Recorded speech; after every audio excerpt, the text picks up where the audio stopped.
Welcome to ABC campus. आज हम past exam and practice question and answer कर रहे हैं बिजनेस लॉ के सब्जेक्ट में चैप्टर 5 कंटीजेंट कॉन्ट्रैक्ट से रिलेटेड।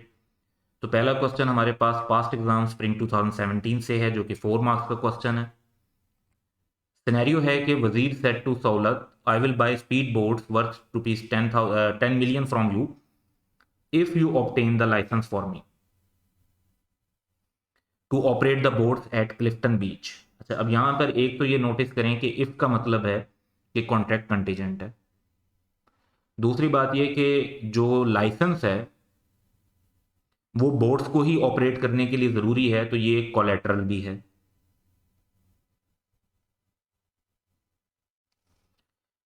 सहूलत agreed and applied for the licence and deposited 100,000 at processing fee. तो दूसरी जो पार्टी है उसने लाइसेंस और सब के लिए प्रोसेस भी शुरू कर दिया।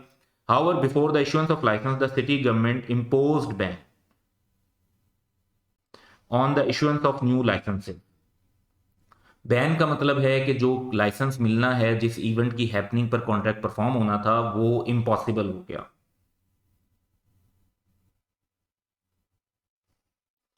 सहूलत wants Wazir to buy the speed boats as he had made necessary effort to arrange for the licence. अब सहूलत चाहता है कि कॉन्ट्रैक्ट परफॉर्म हो जाए क्योंकि उसने लाइसेंस के लिए फीस डिपॉजिट करवाई है, उसने उसकी एप्लीकेशन दी थी। However Wazir refuses to buy the speed boats from Sahulat. Question की रिक्वायरमेंट ये है कि कॉन्ट्रैक्ट एक्ट के मुताबिक बताएं कि टाइप ऑफ कॉन्ट्रैक्ट क्या है। पहली बात, also state whether Wazir is now bound to purchase the speed boats. तो ये दो बातें हैं जिन्हें हमने डिस्कस करना है। 4 मार्क्स का क्वेश्चन है, तो ये आंसर इसका सेक्शन 31 एंड 32 पर बेस करता है। पहली बात तो ये कि जिस तरह हमने इनिशियली आइडेंटिफाई किया कि ये कॉन्ट्रैक्ट में क्योंकि इफ पर है बात, तो ये कंडीशन है, कंटीजेंट कॉन्ट्रैक्ट है और कोलेटरल इवेंट है लाइसेंस का हासिल करना। तो contract between Wazir and Sahulat is a contingent contract whose performance is based on happening of uncertain event collateral to the contract. जो लाइसेंस अरेंज करना है वो कॉन्ट्रैक्ट से कोलेटरल है, यानी कॉन्ट्रैक्ट इटसेल्फ नहीं है लेकिन कॉन्ट्रैक्ट से कनेक्टेड है। If such event has not happened the performance of contract does not become due. जब तक लाइसेंस नहीं आएगा परफॉर्मेंस करना जरूरी नहीं है। अब बेसिकली वो इवेंट तो क्या हो गया, इम्पॉसिबल हो गया, तो परफॉर्मेंस ऑब्वियसली जब तक नहीं उसकी परफॉर्म होता तब तक वो काम नहीं बनेगा। तो इससे फर्क नहीं पड़ता कि सहूलत ने एप्लीकेशन दी है, प्रोसेसिंग फी पे की थी अथॉरिटीज को, गवर्नमेंट को, और वहां से उन्हें रिफंड मिलेगा नहीं मिलेगा, ये अलग मामला है। जो वजीर है उस पर ये बोर्ड परचेज करना, उसके लिए वो बाउंड नहीं है। तो जो क्वेश्चन की रिक्वायरमेंट थी उसमें से दो पॉइंट्स हैं कि कंटीजेंट कॉन्ट्रैक्ट है और जो वजीर है उस पर ये कॉन्ट्रैक्ट बाइंडिंग नहीं है, इन्फोर्स नहीं करवाया जा सकता उनके अगेंस्ट, और उसके साथ हमने रीजन भी मेंशन किया। तो एक चीज नोटिस करें कि 4 मार्क्स के लिए हमने 4 वैलिड पॉइंट्स को लिखा है, तो 4 वैलिड सेंटेंसेस के अंदर आप 4 मार्क्स ऑब्टेन कर सकते हैं। नेक्स्ट क्वेश्चन देखते हैं। क्वेश्चन 2 ये पास्ट एग्जाम है, ऑटम 2018 का, 2 मार्क्स का क्वेश्चन है। सिनेरियो है कि Zubair agrees to construct a bungalow for Ubaid for rupees 20 million on the condition that payment will only be made after Munir, an architect, certifies that the bungalow has been constructed in accordance with the layout plan। तो अगर यहां पर देखें तो condition है जिसका मतलब है कि कंटीजेंट हो गया, और इवेंट कोलेटरल है।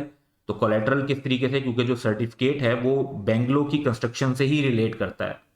इवेंट बिल्कुल वेजरिंग एग्रीमेंट की तरह अनकनेक्टेड भी नहीं है और main purpose of the contract भी नहीं है, उससे रिलेटेड है। तो रिक्वायरमेंट ये है कि under the provision of contract act nature describe the nature and validity of above contract. तो हमने ये बताना है कि ये क्या कॉन्ट्रैक्ट वैलिड है या नहीं, और ये कॉन्ट्रैक्ट की नेचर क्या है।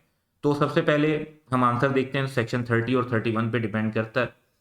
तो ये बेसिकली 30 एंड 32 पर बेसिकली डिपेंड करता है, 31 एंड 32 पर, कि ये कंटीजेंट कॉन्ट्रैक्ट है और इसकी जो सर्टिफिकेशन है वो in accordance with the layout plan होनी है, जो कि इवेंट कोलेटरल है। तो एक नंबर तो आपको ये बात बताने का मिल जाएगा विद रीजन के ये कंटीजेंट कॉन्ट्रैक्ट है।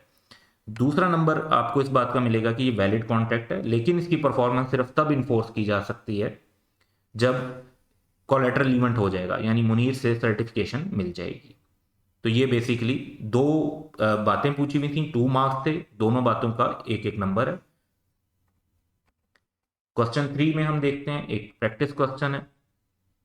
Asim agreed to construct a bungalow for Ali at a cost of 50 million. However, it was agreed that payment would only be made on completion of the project. अच्छा, ये जो on completion of the project है, ये कोई additional condition नहीं है, contract perform होने के बाद पेमेंट होगी। ये तो सिर्फ ऑर्डर ऑफ पेमेंट है कि जी पहले किस पार्टी ने परफॉर्म करना है, बाद में किस पार्टी ने परफॉर्म करना है। क्वेश्चन की जो रिक्वायरमेंट है कि क्या ये कंटीजेंट कॉन्ट्रैक्ट है, और इसका आंसर है कि नहीं है।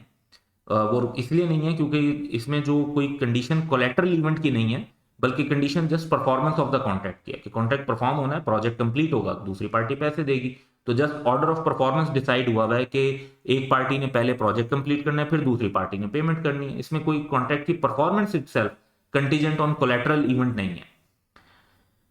फर्दर दूसरी बात ये पूछी हुई है कि requisite characteristics of contingent contract को डिस्कस करें।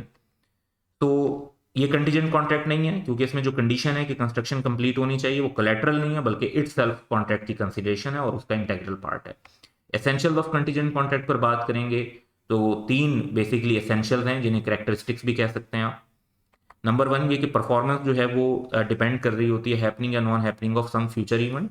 वो इवेंट अनसर्टन होना चाहिए और वो इवेंट कोलैटरल होना चाहिए, यानी कॉन्ट्रैक्ट से इंसिडेंटल। इंसिडेंटल मींस कनेक्टेड होना चाहिए, लेकिन main purpose of the contract नहीं होना चाहिए, क्योंकि यहाँ तो मेन पर्पस ऑफ कॉन्ट्रैक्ट के साथ ही कंडीशन थी, तो ये कोलैटरल इवेंट नहीं है और इसी वजह से इधर आंसर ये था कि कंटीजेंट कॉन्ट्रैक्ट नहीं होगा।